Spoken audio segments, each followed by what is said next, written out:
ऐसा गेम जिसमें मुकाबला तो होता था, लेकिन फैसला पहले से ही तय हो जाता था कि कौन हारेगा। हालांकि हारने वालों को पता नहीं चलता था, क्योंकि गेम का पैटर्न ही ऐसा था, इस डायलॉग की तरह, जब तक तोड़ेंगे नहीं तब तक छोड़ेंगे नहीं। यानी जब तक कंगाल नहीं करेंगे तब तक जाल में फंसाकर रखेंगे। यही था महादेव ऐप का असली काम। नमस्कार, स्पेशल एडिशन में आज महादेव ऐप के पनपने से लेकर बर्बाद होने की पूरी कहानी, जिसके लपेटे में रणबीर कपूर से लेकर कपिल शर्मा और सनी लियोनी से लेकर श्रद्धा कपूर जैसे बड़े नाम हैं। घोटालों का बाप,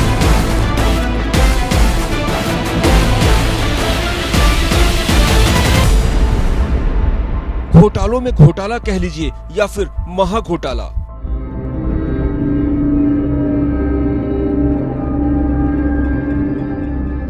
महादेव बेटिंग ऐप के जरिए दो मास्टरमाइंड ने मायाजाल में ऐसा लपेटा कि हजारों करोड़ का घपला कर दिया। बॉलीवुड के मायालोक की हस्तियों को मोहरा बनाकर ऐसा महाजाल रचा, जिसके झांसे में आकर आम लोगों ने एक दो नहीं पूरे 5,000 करोड़ गंवा दिए।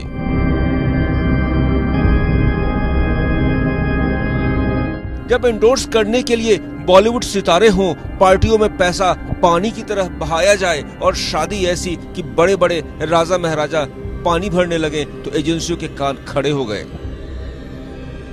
दरअसल महादेव ऐप की खूब चर्चा हो रही है, क्योंकि इसमें अब बॉलीवुड का तड़का लग गया है। बड़े बड़े सितारे लपेटे में हैं। रणबीर कपूर, कपिल शर्मा समेत करीब 15-16 सेलिब्रिटीज प्रवर्तन निदेशालय के रडार पर हैं। हर रोज नए खुलासे हो रहे हैं। कैसे जूस की दुकान चलाने वाला चंद साल में ही 20,000 करोड़ रुपए का मालिक बन गया। महादेव ऐप के जरिए दुनिया भर में लोगों को चूना लगाने के पीछे केवल दो मास्टरमाइंड हैं, सौरभ चंद्राकर और रवि उप्पल। इन दोनों ने ही मिलकर इस ऐप को शुरू किया था। बताया जा रहा है कि महादेव ऐप का घोटाला करीब 5,000 करोड़ रुपए का है। सवाल यह है कि कैसे सौरभ चंद्राकर ने अपने दोस्त रवि उप्पल के साथ मिलकर लोगों को चूना लगाया और फिर यूएई को अपने काले कारोबार का गढ़ बना लिया। लेकिन उससे पहले सौरभ चंद्राकर की कहानी समझनी जरूरी है। छत्तीसगढ़ में एक जूस की दुकान चलाते चलाते सट्टेबाजी का सौदागर बन गया चंद्राकर। इस काम में छत्तीसगढ़ के ही दूसरे शख्स रवि उप्पल उसका साझेदार बन गया। लेकिन जब खबर एजेंसियों तक पहुंची तो वे भी सख्ते में आ गए। महादेव ऑनलाइन बुकिंग ऐप का मामला फिर से सुर्खियों में आ गया। इस मामले में प्रवर्तन निदेशालय ने महादेव ऑनलाइन बुकिंग ऐप के मालिक सौरभ चंद्राकर की फरवरी 2023 में हुई शादी की पार्टी में शामिल होने के कारण फिल्म स्टार रणबीर कपूर को तलब कर लिया।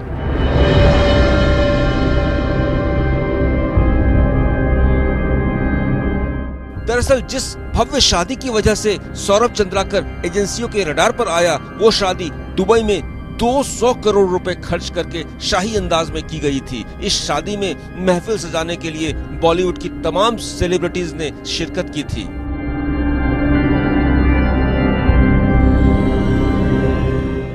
शादी में चंद्राकर के परिवार के सदस्यों को नागपुर से ले जाने के लिए एक निजी जेट भी किराए पर लिया गया था। इसमें 14 बड़े बॉलीवुड सेलिब्रिटीज सनी लियोनी से लेकर नेहा कक्कड़ के नाम सामने आए थे, जिन्होंने शादी में परफॉर्म किया था। ईडी ने महादेव ऑनलाइन बुकिंग ऐप के खिलाफ 5,000 करोड़ रुपए की धोखाधड़ी का मामला शुरू किया है। इस मामले में फिल्मी स्टार रणबीर कपूर को पहला नोटिस भेजा गया है। सौरभ चंद्राकर इस ऐप को दुबई से चला रहा था। चंद्राकर की शादी में मशहूर हस्तियों को भी शामिल किया गया था। शादी पर करोड़ रुपए पानी की तरह बहाए गए थे। केंद्रीय जांच एजेंसी ईडी के मुताबिक सौरभ चंद्राकर और उसके साथी रवि उप्पल दोनों छत्तीसगढ़ के भिलाई से दुबई गए थे।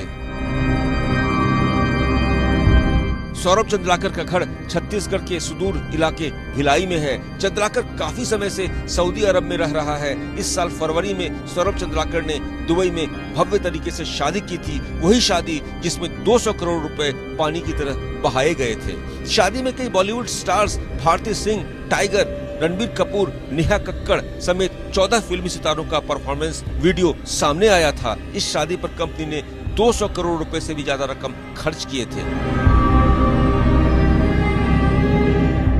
खर्चे का अंदाजा इसी से लगा सकते हैं कि जेट किराए पर लिया गया। परिवार के लोगों को नागपुर ले जाने के लिए तो बॉलीवुड की हस्तियों के लिए कितना खर्च किया गया होगा, इसका अंदाजा भी लगाना मुश्किल है। शादी के लिए डांस, गायक, डेकोरेटर मुंबई से बुलाए गए थे। महादेव बेटिंग ऐप के मामले में 4 लोगों को गिरफ्तार किया गया था। उसके बाद सौरभ चंद्राकर का नाम सामने आया था। उसके साथी रवि उप्पल का भी नाम उछला था। रवि उप्पल भी छत्तीसगढ़ का ही निवासी है। उप्पल एक निजी कंपनी में काम करता था और बाद में ऑनलाइन सट्टेबाजी से जुड़ गया और वो दुबई चला गया और दुबई से ही इस धंधे को चला रहा था। सऊदी अरब में महादेव बेटिंग ऐप का हेड ऑफिस है। कई मेट्रो शहरों में महादेव ऐप ने ब्रांच ऑफिस खोल रखे हैं। महादेव ऐप की फ्रेंचाइजी भी कई लोगों को दी गई है। इन फ्रेंचाइजी के साथ प्रॉफिट में 70-30 की डील की गई थी। हवाला के जरिए ऐप से हुई मोटी कमाई विदेश भेजी जाती थी।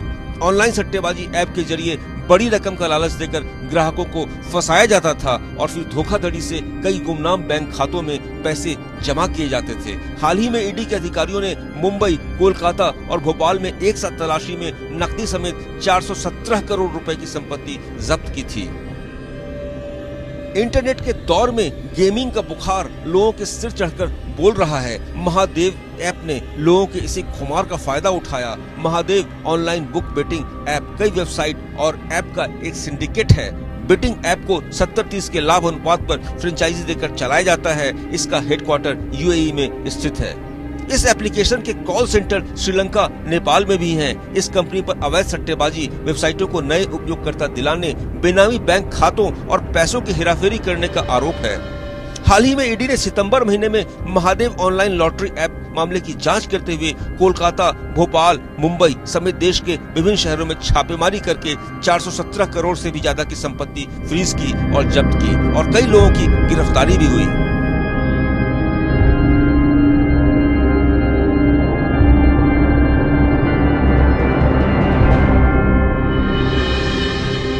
फिलहाल वक्त हो चला है एक ब्रेक का। ब्रेक के बाद महादेव ऐप घोटाले का वो राज जो आपके होश उड़ा देगा।